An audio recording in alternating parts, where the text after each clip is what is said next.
மாகாளி ஐயா லேசா தூரல் விழுகிற மாதிரி தெரியுறோ. களத்து மேட்டுல இருக்க நெல்லு மூட்டையில சாலக்குள்ள எடுத்து வைக்க சொல்லு. ஐயா கும்பிடுறாங்க. என்ன விஷயம்? பெரிய கவுண்டிச்சு உங்க அக்கா பொண்ணுக்கு புடவை எடுத்திருக்காங்க. உங்ககிட்ட பணம் வாங்கி சொன்னாங்க. எத்தனைடா? 300 ரூபாய்ங்க. சேலை கட்ட அளவுக்கு பெரிய மனுஷன் ஆயிட்டாளா? அந்த பொண்ணு வேற சொன்னா ஆத்தா ஏமாந்துரும். நல்லா தெரிஞ்சு வச்சிருக்கீங்க. புடுற ஐயா கும்பிடுறாங்க. இருக்கட்டும். ஆத்தா அக்கா மகளுக்கு சீலை எடுத்தாங்க. ரூபா உங்ககிட்ட வாங்கிக்க சொன்னாங்க. ஓஹோ, என்றாவது 2-3 சேலை எடுத்திருக்கு. எத்தனை? 200 ரூபாங்க. இந்த வரேங்க. நல்லது. ஐயா வணக்கங்க. இருக்கட்டும். ஆத்தா பேத்திக்கு சேலை எடுத்திருக்காங்க. உங்ககிட்ட போய் பணம் வாங்கிக்க சொன்னாங்க. எத்தனை? 400 ரூபாய்ங்க. என்றது நிச்சயார்த்தம் முடிஞ்சு கல்யாணமே நடந்துரும் போல இருக்கு. ஆத்தா அவ்வளவு சேலை எடுத்துக்கிட்டு இருக்கு. இந்த ஐயா கும்பிடுறானுங்க. இருக்கட்டும். ஆத்தா சீல் எடுத்துச்சா? ஆமாங்க. பேத்திக்கு எடுத்துச்சா? ஆமாங்க. பணத்தை எங்கிட்ட வாங்கி சொல்லிச்சா? ஆமாங்க. எத்தனை? 300 ரூபாய்ங்க.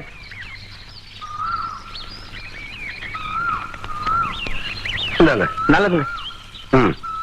ஐயா ஐயா இந்த இடத்துக்கு தான் 300 ரூபாய் போன. அது பெரிய கவுண்டிச்சு எடுத்த பட்டு சேலைங்க. இது தெய்வான எடுத்த நூல் சேலைங்க.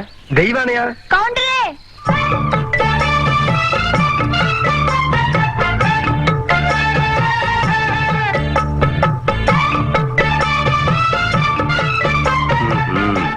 என்ன அப்படி பாக்குறீங்க? கவுண்டர் வேற சொன்னா கைலாசத்தை வேலைக்கு வாங்கி போடலாம்னு சொன்னாங்க. அது நெசமா இல்லையான்னு பாக்குறதுக்கு தான் இந்த சேலை எடுத்தேன். கண்ட பொண்ணுக்கு சேலை எடுத்துக்காளுங்க. காசு கொடுக்க இந்த கவுண்டர் தான் கிடைச்சானா? போடே போ. கவுண்டரே, திரௌபதிக்கு கிருஷ்ணர் சேலை கொடுத்த மாதிரி அவ்வளவு நேர்த்தி எடுத்துட்டேன். ஏதோ 8 முழத்து ஒரு சேலை எடுத்துட்டேன். பேசாம காசு கொடுத்து போட்டு போவியா? நீ மட்டும் மரியாதை அந்த சேலை காசு கொடுக்கல போறது 1.5 மானம் இல்ல 1.5 மானம். யோ துணிக்காரே, இந்த சேலை கையோட அவுத்து கொடுத்துறேன்.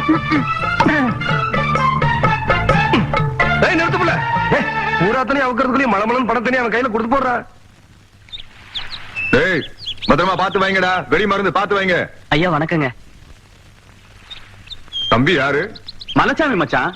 அந்த இருளாயோட மவன். சின்ன கவுண்டம் கூட படிக்க வச்சான்னு சொல்லுவாங்களே, அது இவன் தான். நிறுத்துடா. படிக்க வச்சவனை பத்தியே சொல்லி படிச்சவன் மரியாதை ஏன்னா கெடுக்கிற. படிச்சவனுக்குன்னு ஒரு மரியாதை இருக்கு. தம்பி இப்ப என்ன பண்ணுது? சும்மா தாங்க இருக்கேன். படிச்சு போட்டு சும்மா இருக்க கூடாது தம்பி. உனக்கு சௌகரியப்படும் போது என்ன வீட்டுல வந்து பாரு. அடியே, நான் மட்டும் உனக்கு மாமியார வாச்சேன்னா வெடுக்கு வெடுக்குன்னு ஆட்டு அந்த இடுப்பெருமை கட்டி ஒட்டியானம் பண்ணி போட்டு பேசாக்குறத. ஏ பெருசு, நான் மட்டும் உனக்கு மருமகளா வாச்சேன். உன் முதுகெலும்ப பொல பொலன்னு உதித்து நூல்ல கொத்து மாலையா போட்டுக்குவேன் ஜாக்கிறத. அடியே போன காலத்திருக்கி கண்ணா பின்னான்னு அலையில கண்ணாமணி 2ஐயும் தோண்டி கையில கொடுத்து போடுவேன். ஆமா, எம்பட கண்ண நீ நோன்றியா இல்ல உம்பட கண்ண நான் நோன்றேன்? நானு நடக்கிறது நடந்ததுக்கு அப்புறம் பாத்துக்கலாம்.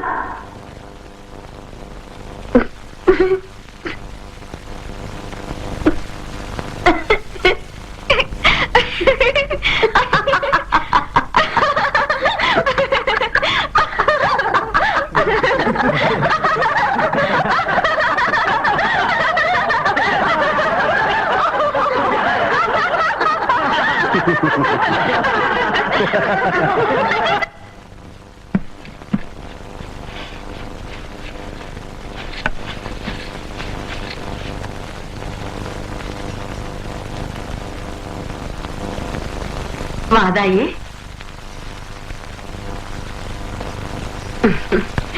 என்றா இந்த கிளவி கிடந்து பழச போட்டு தொடச்சுக்கிட்டு இருக்காளேன்னு பாக்குறியா? என்ற வீட்டுக்காரு போனதுல இருந்து இந்த கட்டுல 15 வருஷமா கடப்புல போட்டு வச்சிருந்தேன். இன்னைக்கு சொந்த கொண்டாட நீ வந்துட்டியா? அதான் தொடக்கிறேன். இது வாரதாயி, இந்த கட்டுல இருக்குதே பரம்பரையா நம்ம குடும்பத்துக்கு வாரிசு கொடுத்த கட்டுல. இதுல நான் தவம் இருந்து பெத்த என் பையன் தவசி மாதிரி நீயும் ஒரு பேர பையனை பெத்து என் கையில கொடுத்து போடு. அதை விட்டு போட்டு உன் சுட்டி தந்தையெல்லாம் இதை காட்டி போடாத. ஐயா என்ன இந்த வெட்டு வெட்டால? என் பையன் கதி என்ன? ஐயோ தவசி,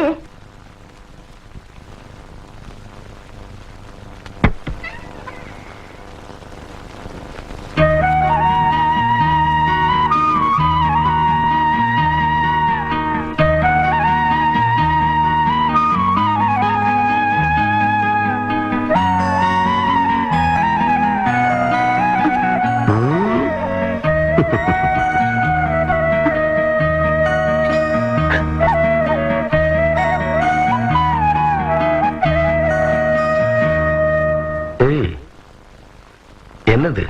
எனக்கு ஒரு நல்ல புருஷனா கிடைச்சா 10 ரூபா காசு இந்த முந்தானிலேயே வாழ்நாள் முழுக்க முடிஞ்சு வச்சு என் புருஷன் கையாலேயே காணிக்கையா செலுத்துறேன்னு அந்த பன்னாரி மாரியாத்தாளுக்கு நான் எந்திருக்கேன். ஏம்பல்ல, எந்த மேல உனக்கு நம்பிக்கை இல்லையா? ஐயோ, அப்படிலாம் இல்லைங்க. நான் கட்டியிருக்கிற இந்த சேலை, போட்டிருக்கிற நகை நட்டு எல்லாமே உங்க ஆத்தா எனக்கு கொடுத்ததுங்க. எனக்கு என்ன என் தாய் வீட்டு சீதனமா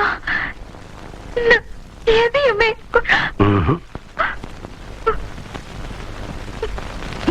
நீயே எனக்கு பெரிய சீதனம். நீ சொல்ற ஒன்ற தாய் வீட்டு சீதனம் ஏற்கனவே என்கிட்ட இருக்கு.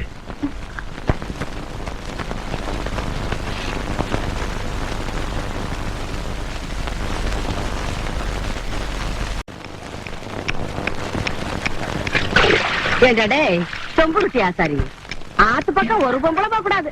அதுல மட்டும் நல்லா விவரமா இருப்பேன். 3 சக்கரத்துல ஒரு சக்கரம் சரியில்லைன்னா அதை போட்டு இந்த நரவுறிய. ஆத்தா, இது வரைக்கும் 7 வண்டி செஞ்சாச்சு. 7 வண்டியில ஒரு வண்டி கூட ஒரு குழந்தைய காணோம்.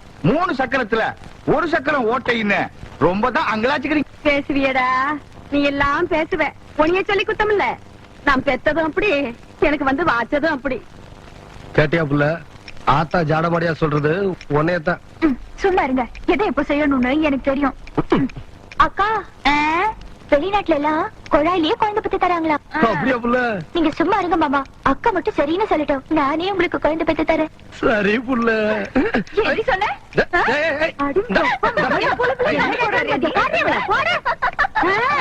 ரொம்ப நாளாவே அவளுக்கு அவன் மேல ஒரு கண்ணடி.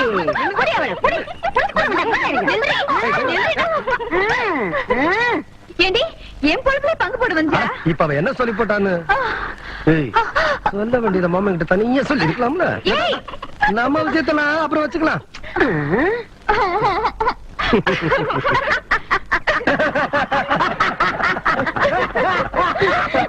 எப்படியோ எனக்கு பேர வந்தா சரிதா என்ற சம்பு.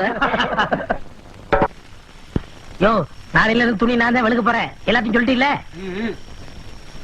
அண்ணே, அண்ணே, இங்க என்ன படுத்துக்கிட்டு இருக்கீங்க? சாமி சாஞ்சு போச்சு. நம்ம ஊர் கவுண்டரி சாச்சிட்டானுங்க. அந்த கவுண்டரி எப்ப நிமிர்வாரு யோசனை பண்ணிட்டு இருக்கேன்டா. என்று அது கையில தேங்காய் பழம் தட்டு ஏதாவது காதுகுத்துக்கு போறியா? இல்லண்ணே, நீங்க இந்த தொழில விட்டீங்கல்ல, அதனால அந்த பதவியை நான் ஏத்துக்கலாம்னு. நான் பாத்துக்கிட்டு இருந்தது மந்திரி பதவி. அத நான் விட்டுட்டு போறேன். அதுக்கு பதிலா நீ ஏத்துக்க. டேய், எனக்கு சூடு சொரணை இருக்குடா. அதனாலதான் இந்த ஊர் அயோக்கிய துணியை துவைக்க மாட்டேன்னு. உனக்கு தான் சுத்தமா அது இல்லையே. ஆமா, உன்னை நம்பி எவன்டா துணி போட்டா? இவர் தானே? இவரா? ஓ, இவரா? ஆமா, நீங்க முதல்ல பதவி ஏத்த உடனே இவர் அயல் நாட்டு அதிபர் செலவிய இவர்கிட்ட கொடுத்த இவரு சோதனை பண்றாரு. டேய், இவனே ஒரு இத்து போனவன். இவன் போட்டிருந்தது ஒரு இத்து போன பனியன். இவங்கிட்ட சலவைக்கு எடுத்த நீயும் ஒரு இத்து போனவன். ஒட்டு மொத்தமா குளத்துக்குள்ள இறங்கி குளத்தை கெடுத்துறாதீங்கடா. ஐயோ, அப்படிலாம் செய்ய மாட்டோம்னே. அப்ப அந்த ஆசீர்வாதம். ஏய், ரொம்ப வெறுப்பேத்தாத. சாமி சிலைன்னு கூட பார்க்க மாட்டேன். எடுத்து மண்டை மேல அடிச்சு போடுவேன். சரி, இந்த வெத்தலாக எடுத்துக்கோங்க. வெத்தலை பாக்க நான் எடுத்துட்டா தேங்காய் பழத்தை வெளியே எடுத்துட்டு போய் வித்தலாம்னா என்ன ஓமாண்ண? போடா, எடுத்துக்கங்க. போடா. ஐயோ, எத்தனை உழைக்கிறேன், எத்தனை நாளைக்கு இந்த கௌரவம் பாக்குறேன். என்னன்னு நீங்க ஒரு தொழிலாளிக்கு தொழிலாளி ஒரு ஆதரவு தர்றது இல்லையா? எது? அதாவது ஒத்துழைப்புண்ண. இதுதான் ஒத்துழைப்பு.